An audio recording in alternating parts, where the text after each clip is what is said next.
U ime Oca i Sina i Svetoga Duha. Evo, dragi moji parohijani, i na ovaj način nekako da iskoristimo priliku i da kažemo o današnjem evanđelju ove 5. nedelje Velikoga i Časnoga posta. Inače, na današnju nedelju sjećamo se i velike svetiteljke Svete Marije Egipćanke. Danas smo čitali Sveto evanđelje Svetoga Marka i vidimo između ostaloga, kaže se, i slušali ste, kaže se da su sinovi Zebedejevi, Jakov i Jovan, pitahu Gospoda da li bi oni mogli, kada on dođe u carstvo svoje, da sjedne jedan s lijeve, a drugi sa desne strane njega. I onda im Gospod na to postavlja im pitanje, kaže im, da li vi možete da se krstite krštenjem koji sam se ja krstio? On odgovaraju, možemo. A da li možete, kaže, da pijete iz čaše iz koje ja pijem? On također odgovara, pa možemo. Da, kaže, dobro ste odgovorili, ali ko će biti zaslužan da sjedne sa lijeve ili desne strane moje, nije do Oca mojega. Što znači da Gospod i Bog će taj odrediti po nama i našim zaslugama tokom života, ko zaslužuje i koje mjesto u carstvu njegove nebeskog. S druge strane, onda u nastavku ovoga svetoga evanđelja, Gospod kaže, pošto se kaže ove 10 ostalih apostola negodovala na ovu dvojicu sinova Zebedejevi, on njima kaže i poučava ih, kaže, ko hoće da bude prvi, neka bude posljednji, neka služi svima. Dao je uputstva apostolima, a naravno i preko njih uputstvo nama, a to uputstvo jeste za smirenje.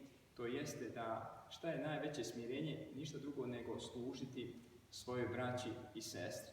Jedan od najboljih primjera, ima ih koliko toga u našim životima, pa što ne govorimo o svetiteljima, ali evo, recimo današnja svetiteljka Sveta Marija Egipćanka, koja je bila rodom porijeklom iz Aleksandrije, to je znači današnja sjeverna Afrika, tamo živjela je kraj 4. i početak 5. vijeka. U mladosti svojoj ona je živjela, tako da se izrazim, raskalašnim životom. I jednom prilikom, između ostalo, krenula je ona u Jerusalim, zato što je mnoštvo ljudi krenula na poklonjenje častovne i životvornome krstu u sveti grad Jerusalim. U to još vrijeme časni krst je bio u jednom dijelu cjelokupan. I ona je išla ne radi nekoga hodočašća ili radi neke molitve, nego radi, ono što kaže, zabave i provoda.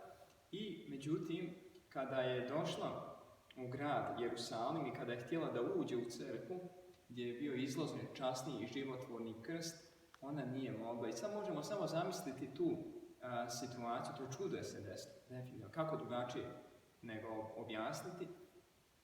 Nije mogla, nešto je držalo. I sada, ako bi se u mislima mi mogli da vratimo u taj događaj, masa ljudi, možemo samo zamisliti ljudi koji hoće da uđu u crkvu, već je crkva puna tamo da celivaju časni i životvorni krst, a oko nje desilo se jedan puni preobražaj, preumljenje. I poslije toga, to možda šta je preumljenje? A možda između ostaloga, ako bi opisno govorili, to je kad te dotakne blagodat Božja i onda se sve mijenja. Tako se i Marija Egipćanka promijenila i otišla je za Jordansku pustinju gdje se podvizavala u jednom potpuno strogom postu i molitvama. Kasnije njen žitije, njen život, ko je i šta je, odakle i kako je, saznaćemo preko starca Zosima koji je zapisao njene žitije. Tako da ona je možda dobar i jedan od prelijepih primjera smirenja i šta je zapravo smiren čovjek. I kako se, kad recimo govorimo o tome, kako je nekada zamijeni se teze, evo između ostaloga, recimo kada prilazite Svetoj gori, pa gore recimo vidite isposnice, na kraju čitava Sveta gora puna je isposnica. I onda se vi nekad zamislite, a pazite, gore ljudi, monasi, koji se podvizavaju u postu i molitvi, jedu možda ono što nađu tu u prirodi, neko im donese pričešće ili jednom siđu u manastir tokom sedmice da se pričesti, i onda mi možda pomislimo, ajde, ko je tu normalan, ako tako mogu da se izrazim, a ko je lud. Međutim, ako ima prilika da se sretnete sa takvim ljudima, ako bude takva Božja, pa kad dođete i oni ti, ne poznajući ti kažu, oče Miladne, jel možeš da sjedneš tu? A nikada te do tada nisu vidjeli. Kako? I onda kada u razgovorima s njima, onda zapravo vidiš gdje je i šta je život, šta je mudrost, a šta ne u ovome životu. Tako i ovdje sada ovim vremenima i ovim danima, ja znam da ste dosta vas je i uplašeno i uznemireno i brinete se i za poslove svoje i uvijek taj neki strah se uvlači za tu sutrašnjicu, šta će biti s nama, šta će biti za našu, pogotovo za našu djecu, za mi koji smo roditelji. Ali opet s druge strane, kada je Gospod, evo recimo iz ove današnje te nedelje, kad se vrati na Svetu Mariju Egipćanku, kada je Gospod brinuo o nje, kada je brinuo toliko tih svetitelja, toliko ljudi koji su vjerovali istinski s njima i preživjeli su, onda nema tu mjesta za straha prema nama.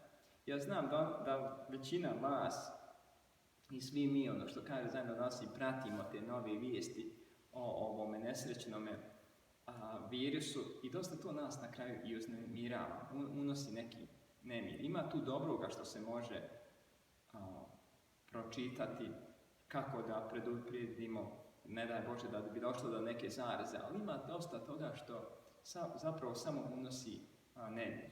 Zato je možda ovo prilika, pogotovo vi koji ste doma, možda sad trenutno ne radite, ipak vrijeme da, ako se nije to do sad učinilo, da se malo uzme Sveto pismo, da se čita, da se uzme ako imate neku literaturu, ako ne, možete sigurno naći i na internetu o svetim ocima i vjerujte, to će nešto što će nas smirivati i u ovim danima na kraju krajeva pomoći. Evo, približavamo se polako, ovo je također još jedan naziv za ovu nedelju, naziva se Glumna nedelja, to je narodni izraz koji je ušao u crkvenu terminologiju. Kod nas vidim, ako pogledate u kalendar pravoslavne naše crkve, piše, tamo kaže Glumna nedelja. Zašto glumna? U prijevodu tišina, muk. Već je uveliko, znači nastao je post, tijelo je izmoreno, ajde tako da kažemo, postom i sve mirno.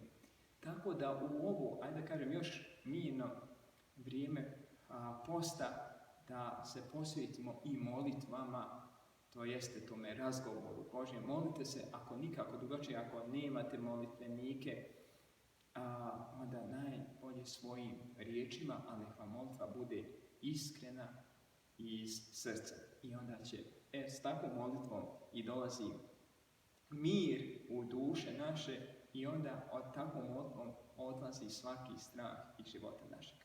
Da ste mi, moji dragi parohijani, i svi ovi koji slušate, Bogom blagosloveni i molitva Svete Marije Egipćanke zaštite.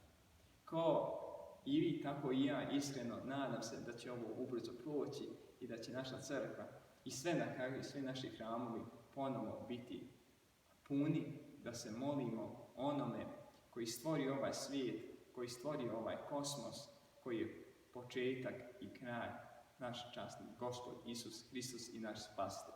U ime Oca i Sina i Svetoga Duha. Amin. Neki nazdravljen.